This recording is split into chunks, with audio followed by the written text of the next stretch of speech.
Assalaamu calaykum. Ku soo dhowaada xalqadda saddexaad ee taxanaha Falastiin. Waxaana xalqadan uga hadli doonaa sheegashooyinka diimeed ee Sahyuuniyadda, sida Sahyuuniyiintu qabaan Yuhuudda oo ah dadyowgii la doortay.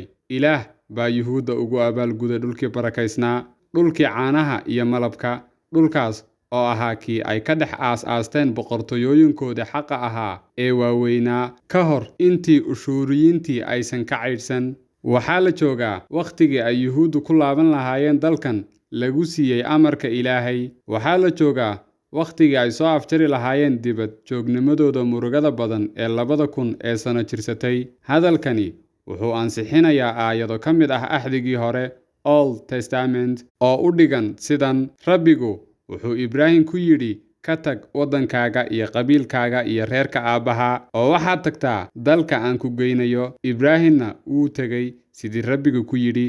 Waxay yimaadeen dalkii Kancaan, oo Rabbigu wuxuu ka muuqday Ibraahim hortiisa, wuxuuna ku yidhi, farcankaaga ayaan siinay dhulkan. Book of Creation. oo Ibraahim wuxuu degay dalkii Kancaan. Markaasuu Rabbigu isaga ku yidhi, indhahaaga kor u taag oo meeshaad joogto waqooyi, koonfur, bari iyo galbeed ka eeg, maxaa yeelay dhammaan dhulka aad aragto si abadi ah adiga iyo farcankaaga ayaan siinay. Book of Creation. Axdigii hore sidoo kale waxaa ka mid ah, Rabbigu wuxuu axdi la dhigtay Ibraahim isagoo yidhi, farcankaaga waxaan siinay dhulkan laga bilaabo webiga Masar ilaa webiga weyn Yufraad. Book of Creation. Si kastaba ha noqotee, waa in ay u caddaataa qof kasta oo caqli leh in ballanqaadkani uu u ansaxayo oo keliya kuwa rumaysan. Sidaa awgeed, Yuhuuddu xaq uma laha inay ku khasbaan dadka deegaanka ah ee Muslimiinta iyo Masiixiyiinta ah ee aan aaminsanayn caqiidadan inay isu dhiibaan. Hadday rumaysnaan lahaayeen sheegashooyinka noocaas oo kale ah, ma jiri lahayn wax khilaaf ah bilowgiiba. Sheegashooyinka diimeed markaa ma awoodaan inay wax ansixiyaan ilaa inta laga aqbali karo hal dhinac oo keliya, taas oo ah dhinaca shisheeyaha iyo soo galootiga, waa Sahyuuniyiinta. Intaa waxaa sii dheer, nebiyada reer binu Israa'iil sida Nebi Muuse, Yuushac, Daa'uud iyo Sulaymaan, nabadgelyo korkooda ha ahaatee, waxay ku dadaaleen inay dadkii raacay, yacni Yuhuuddii raacday, ay dejiyaan dhulkan xurmada leh. Yuhuuddu iyaga oo ku andacoonaya dhaxalkooda nebiyeed, waxay sheegtaan in Falastiin ay iyagu leeyihiin. Dhinaca kale, aqlabiyadda Muslimiinta asaliga ah waxay rumaysan yihiin, marka hore, Muslimiintu waa dhaxalka sharciga ah ee dhammaan nebiyadii horseeday halgankii tawxiidka ee dhulkan. Aaminsanaanta qowlka nebiyadaas waa mid waajib ku ah imaamka Muslimiinta. Sidaa daraaddeed, caqligalnimada awgeed, dhulku waa mid ay Muslimiintu leeyihiin. Sida ku cad Qur'aanka, dhammaan nebiyadu waxay ahaayeen Muslimiin xagga iimaanka. Sidaa daraaddeed, Muslimiintu waa kuwa xaqa dhaxaltooyo ee dhulkan iska leh, maxaa yeelay xidhiidhka ay la leeyihiin ambiyada waa mid iimaan leh ee ma aha luuqad ama jinsiyad. Nebiyadu waxay ka tirsan yihiin kuwa iimaanka la wadaaga, yacni Muslimiinta. Halkan waxaan ku soo qaadanaynaa aayadaha Qur'aanka ah ee caddaynaya qodobadan. Eebbe subxaanahu wa tacaala wuxuu ku yidhi aayadaha 67 iyo 68 ee suuradda Aali Cimraan: ما كان إبراهيم يهوديا ولا نصرانيا ولكن كان حنيفا مسلما وما كان من المشركين إن أولى الناس بإبراهيم للذين اتبعوه وهذا النبي والذين آمنوا والله ولي المؤمنين. ma ahaanin nebi Ibraahim Yuhuudi iyo Nasaare midna, laakiin wuxuu ahaaday Muslim toosane ah, kamana mid ahaanin mushrikiinta, yacni gaalada. Waxaa dadka ugu mudan Nebi Ibraahim kuwa raacay iyo nebigan Moxamed ah iyo kuwa xaqa rumeeyey ee bana waa weliga, yacni gargaaraha Muslimiinta. Sidoo kale, Muslimiintu waxay aaminsan yihiin in kitaabkii Towraad ee Yuhuudda maanta uu yahay mid qalloocan oo ay dib u qoreen rabbaaniyiinta Yuhuuddu si uu ugu habboonaado yoolalka iyo baahiyahooda. Sidaa daraaddeed, waxaa loo arkaa mid shaki badani ka buuxo. Marka labaad, muslimiintu si kastaba ha noqotee waxay aaminsan yihiin in dhulkan mar la siiyey xertii Nebi Muuse. Aragtidani waa sida Qur'aanka Eebbe subxaanahu wa tacaala uu ku sheegay suuradda Al-Maa'ida aayadda 21 ilaa aayadda 26. يا قوم ادخلوا الأرض المقدسة التي كتب الله لكم ولا ترتدوا على أدباركم فتنقلبوا خاسرين.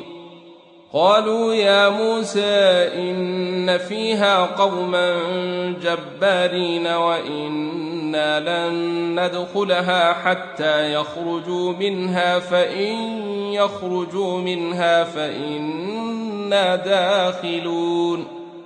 قال رجلان من الذين يخافون أنعم الله عليهم ادخلوا عليهم الباب فإذا دخلتموه فإنكم غالبون وعلى الله فتوكلوا إن كنتم مؤمنين. قالوا يا موسى إنا لن ندخلها أبدا ما داموا فيها فاذهب أنت وربك فقاتلا إنا هاهنا قاعدون.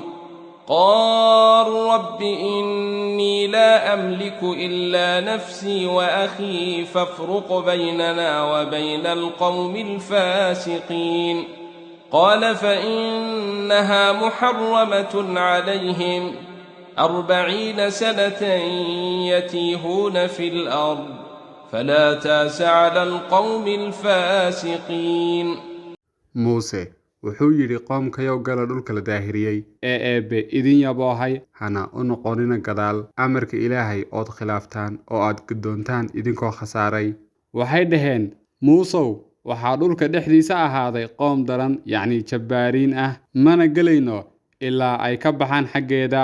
Hadday ka baxaanse waanu geli. Waxay dhaheen, 2 nin oo ka mid ah kuwa ka cabsada Eebbe ee uuna u nimceeyey, ugu gala albaabka. Markaad gashaan idinkaa adkaane, Eebbana talo saarta haddaad mu'miniin tihiin. Waxay dhaheen Muusow, annagu geli mayno weligeed, intay joogaane tag adiga iyo Rabbigaa oo la dagaalama, annagu halkan aan fadhinaynaaye.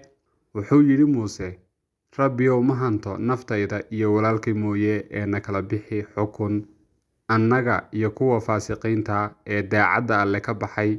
Wuxuu yidhi Eebbe, iyadu yacni dhulkan la daahiriyey waa ka xaaraan korkooda 40 sano oo ay ku wareerayaan dhulka, ee ha u murugoon qoomkan faasiqiinta ah, yacni daacadda Alle ka baxay. Eebbe subxaanahu wa tacaala wuxuu u qoondeeyey dhulka Yuhuudda isagoo shuruud uga dhigay inay ka dhigaan muunad tawxiid oo horseed u noqoto waxbarista waxyiga Eebbe.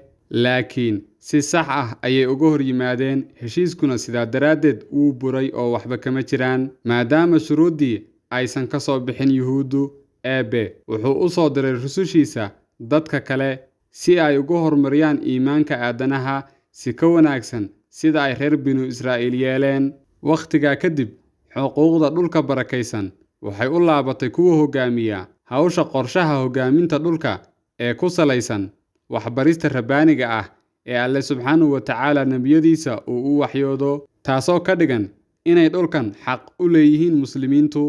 Xaqiiqdii, Yuhuudda qudhoodu waxay qireen inaysan mar dambe u qalmin dalkan baadinimadooda iyo dembiyadooda awgood, taas oo nebigoodii armi ah uu ku yidhi Nebukhadnezzar iyo reer Kuldaan, waxaa hoogay quruum dembi badan oo ah dad xumaanta ku raran iyo bulsho xumaan falayaal ah iyo carruur mufsidiin ah.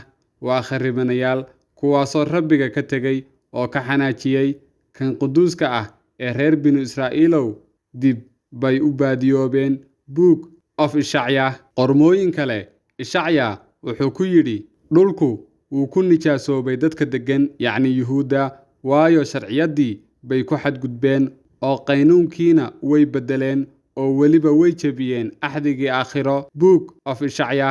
Marka saddexaad, xitaa haddii aan taageerno aaminaadda Yuhuudda ee ahayd in dhulkaas la siiyey Ibraahim iyo carruurtiisa, markaa Carabtu waxay xaq u leeyihiin dhulkan sidoo kale, maxaa yeelay Nebi Ismaaciil calayhi salaam oo ah wiilka labaad ee nebi ibraahim calayhi salaam waa mid ka mid ah awoowayaashoodii. sidaa daraaddeed haddaan eegno sida maangalka ah, carabtu waxay yeelanayaan xuquuq la mid ah tan yuhuudda. marka afraad, sida islaamku qabo, qur'aanku wuxuu si cad u sharaxay micnaha xulashada faracii nebi ibraahim ee hoggaaminta. ilaahay subxaanahu wa tacaala wuxuu ku yidhi suuradda albaqara aayadda 124: وإذ ابتلى إبراهيم ربه بكلمات فأتمهن قال إني جاعلك للناس إماما قال ومن ذريتي قال لا ينال عهدي الظالمين. xusuusta markuu eebbe ku imtixaanay nebi ibraahim kelmado, yacni erayo uuna dhammeeyey ibraahim, kuna yidhi eebbe waxaan dadka kaaga yeeli iimaam, uuna yidhi ibraahim carruurtayda ka yeel. wuxuu yidhi eebbe ballankayga ma gaadho daalimiinta. shuruudda hoggaanka dhulkani waa inaan xumo la falin, laakiin taalidkeeda shuruudda hoggaaminta dhulkan ee xumaanta ka caagan, yuhuudda sahyuuniyaddu waxay marmarsiinyo uga dhiganayaan inay dilaan, barakiciyaan, jid dilaan ama dulmiyaan dadka kale, sidii in ilaah iyaga u doortay inay si xor ah xumaan u sameeyaan. arrinku waaba kaaf iyo kala dheeri. xalqadda 3aad ee taxanaha Falastiinna maanta halkaa haynoo joogto. fadlan haddaad taxanahan ka heshay, muuqaalkan like garee, lana wadaag asxaabtaada. sidoo kale wixii talo iyo tusaalaha noogu reeb qaybta hoose ee kommentiga. wasalaamu calaykum waraxmatullaahi wabarakaatu.